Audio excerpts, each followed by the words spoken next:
Olá, esta é a primeira aula de uma lista preparatória do segundo bimestre para os alunos do nono ano do ensino fundamental. Então eu selecionei alguns exercícios que têm a ver com os temas que nós estudamos durante todo o segundo bimestre, e aí a gente vai fazer um fechamento desses conteúdos. Na lista eu vou começar com alguns exercícios teóricos, que serão os 5 primeiros para a gente dar uma relembrada nos temas. Obviamente você estudou, colocou todas as atividades em dia que estava faltando do caderno da cidade, e agora nós vamos dar um aprofundamento. Primeiro nós vamos dar uns exercícios mais teóricos para dar uma relembrada nos conteúdos, e depois nós vamos tentar aprofundar os temas com alguns exercícios mais práticos, que vai ter uma elaboração mais sofisticada dos conteúdos da matemática. Esses exercícios se encontram em vários lugares, mas eu selecionei exercícios da ETEC e do Enem para a gente poder debater nas próximas aulas de matemática, tá? Então o primeiro vai ser esse daqui, o exercício número 1, que é a AAP, Avaliação da Aprendizagem em Processo. É uma avaliação que é feita no Estado, na Prefeitura não é feita, e ela visa dar um fechamento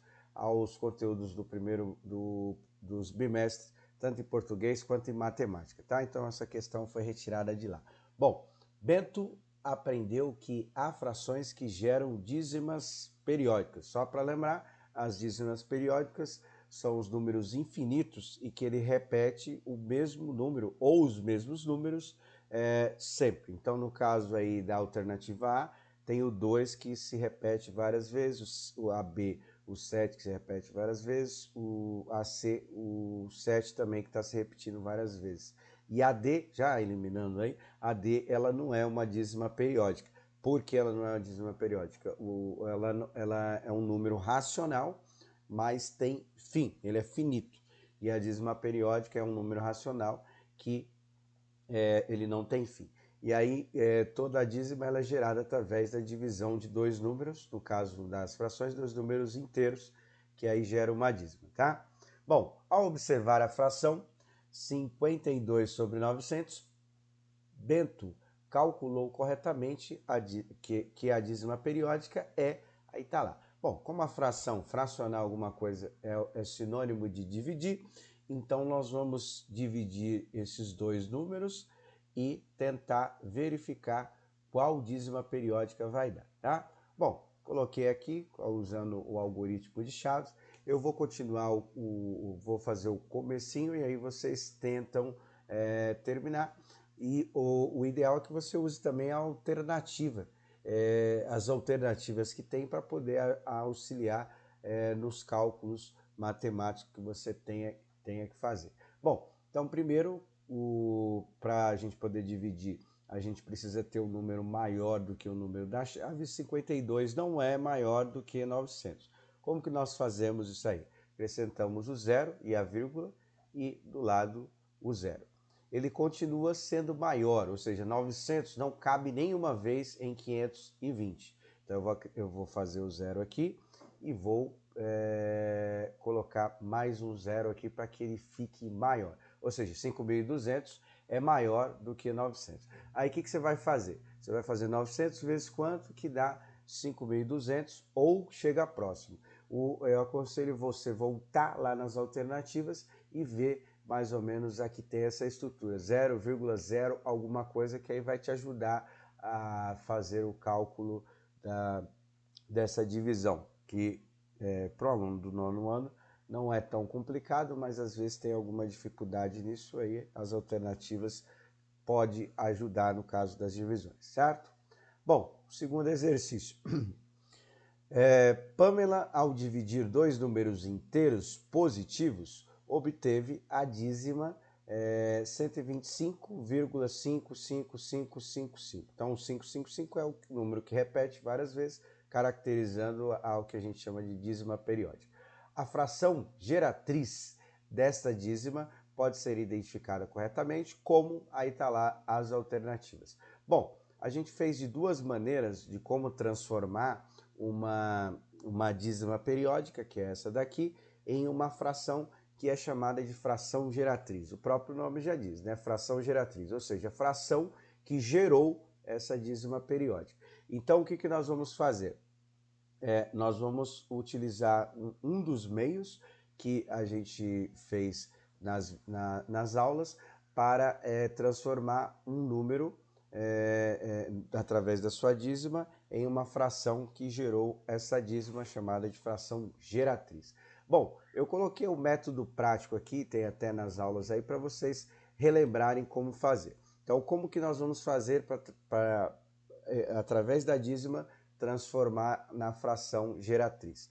Então tá lá, a primeira parte é a parte inteira e o período que essa dízima se repete. Então a parte inteira seria o número antes da vírgula, no caso do exemplo seria o 125, então eu coloquei ele aqui. E o período que se repete, tá? Então o período que se repete seria quem? O que se repete aí nessa dízima? É o 5.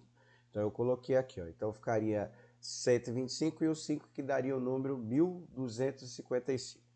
Depois nós vamos retirar, subtrair a parte inteira dessa dízima. Qual que é a parte inteira? É o número que está antes da vírgula, que é o 125. Então vai ficar menos 125. Como é uma fração, então nós vamos colocar o traço da fração aqui. E aí nós vamos colocar para cada período de repetição dessa fração geratriz,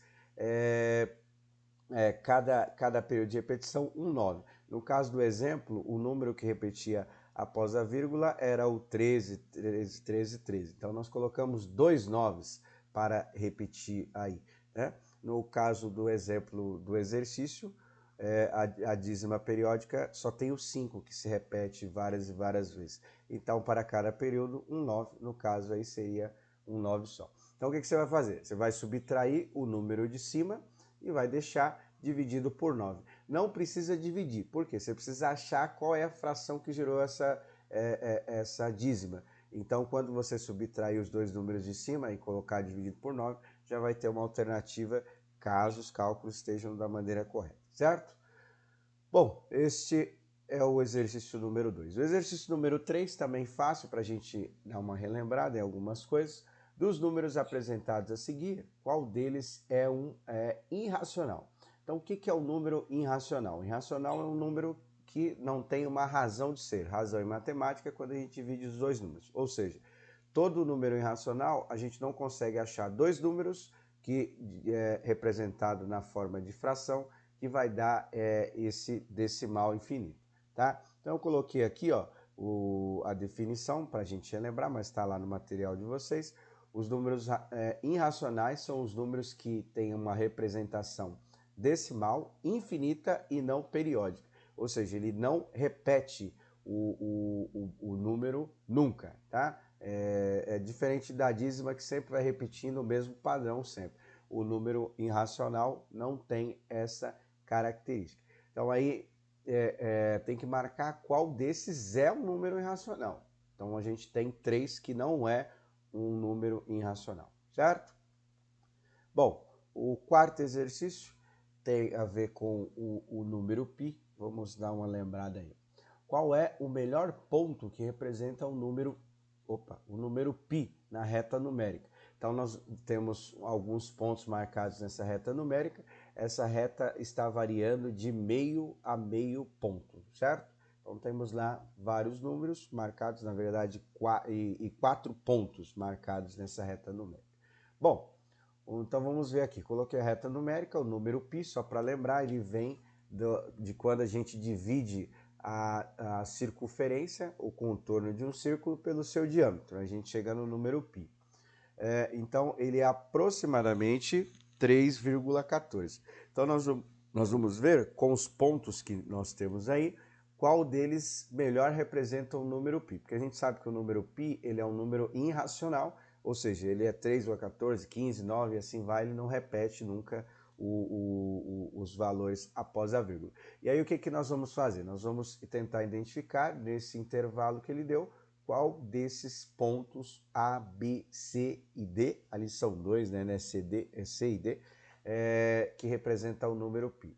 Esse primeiro intervalo aqui seria um número de menos 3,5 a 3 negativo, tá? Então, ele pode ser a representação do π? Sim ou não? O ponto B já está num lugar definido, que é 1,5, certo? Então, a gente tem que achar o aproximadamente 3,14. O ponto C está exatamente em cima do 3. E o ponto D, ele é um valor entre 3 e 3,5. Então, o que você vai fazer? Você vai observar desses pontos qual deles que melhor pode representar o número π, que é aproximadamente 3,14. O A, o B, o C ou o D.